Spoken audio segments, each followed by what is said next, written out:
ओम शांति। मंच पर उपस्थित सभी डिग्निटरीज और आप सभी को मेरा हार्दिक अभिनंदन। मुझे बहुत ही खुशी है कि मैं इस कार्यक्रम में उपस्थित हूँ, क्योंकि कला और संस्कृति से मेरा बहुत लगाव है।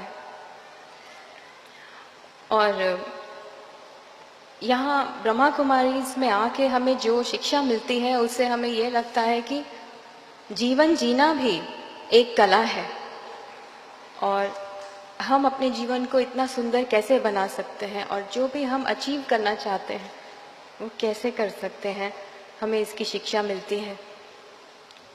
मैं पहली बार ब्रह्मा कुमारीज में 2013 में आई अपनी मम्मी के कहने पर।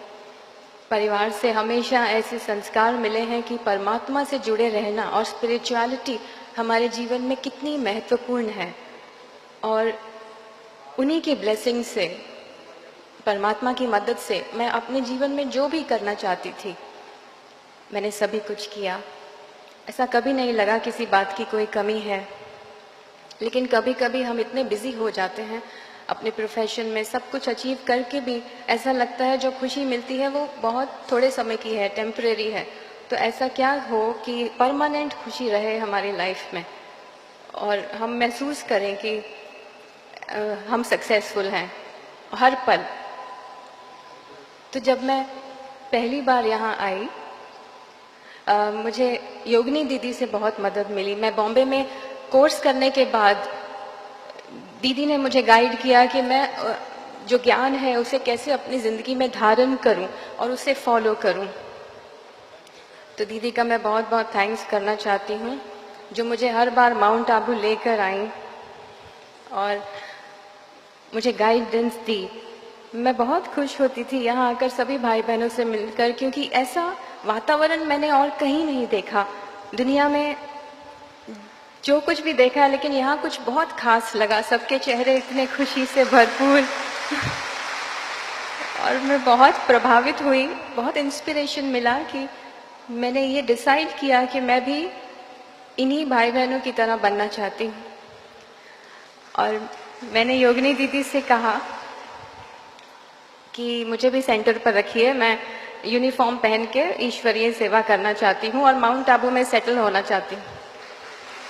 तो योगिनी दीदी ने कहा कि आप दोनों में आगे बढ़िए, अपने प्रोफेशन में भी आगे बढ़ो और स्पिरिचुअलिटी में भी, क्योंकि कला के माध्यम से हम ईश्वरीय सेवा कर सकते हैं।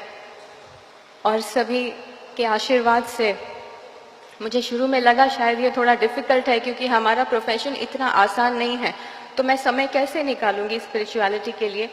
लेकिन मुझे ये सीखने को मिला कि राजयोगा मेडिटेशन सबसे आसान है, और खासकर ये उन लोगों के लिए है जो बहुत बिजी रहते हैं, क्योंकि अगर उनके पास अलग से समय नहीं मिलता मेडिटेशन का, तो भी वो ये मेडिटेशन कर सकते हैं अपने बिजी शेड्यूल होने के बावजूद।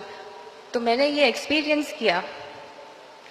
तो आज मैं बिजी भी हूँ, और लेकिन मुझे ऐसा लगता है कि सभी के ब्लेसिंग से मैं जो कुछ भी करना चाहती थी मैंने किया। और मैं कोशिश करती हूँ कि जब भी मुझे समय मिले मैं कुछ दिन के लिए माउंट आबू आके क्लासेस अटेंड करूँ और मेडिटेशन करूँ।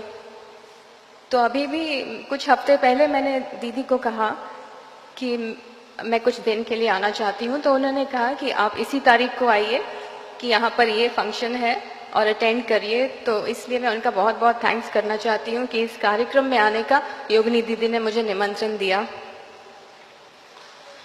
और जब हम एक कलाकार जब ईश्वर से जुड़ता है, क्योंकि हमें लगता है कला जो है वो परमात्मा का बहुत बड़ा वरदान है, और जितने भी कलाकार हैं वो परमात्मा की विशेष संतान हैं। तो जितना जितना हम परमात्मा से जुड़ते जाते हैं, हमारी कला में और भी निखार होता जाता है, और उसके माध्यम से हम पूरे विश्व में एक अच्छा संदेश दे सकते हैं, ऐसा कार्य कर सकते हैं जिससे समाज में सुख और शांति बनी रहे, और एक स्वस्थ समाज बनाने में एक कलाकार अपनी मदद कर सके। तो ये हमें हमारे लिए बहुत बड़ी अचीवमेंट है कि जितने भी कलाकार हैं कि उन्हें परमात्मा की विशेष मदद मिलती रहती है।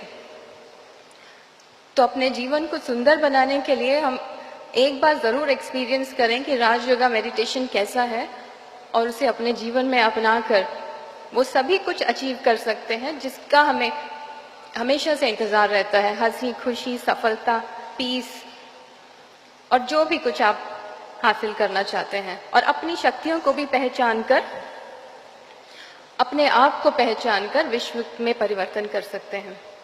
तो मैं आर्ट एंड कल्चर विंग के इस ऑर्गेनाइजेशन को बहुत बहुत बधाई देना चाहती हूँ कि उन्होंने कला और संस्कृति को, हमारे देश की इस कला को कायम रखा और उसे आगे बढ़ाने में जो विशेष कार्य कर रहे हैं वो बहुत ही सराहनीय है। और आप सभी को जो भी यहाँ पहली बार आए हैं उन्हें मैं बहुत बहुत बधाई देना चाहती हूँ। बहुत बहुत धन्यवाद। Thank you.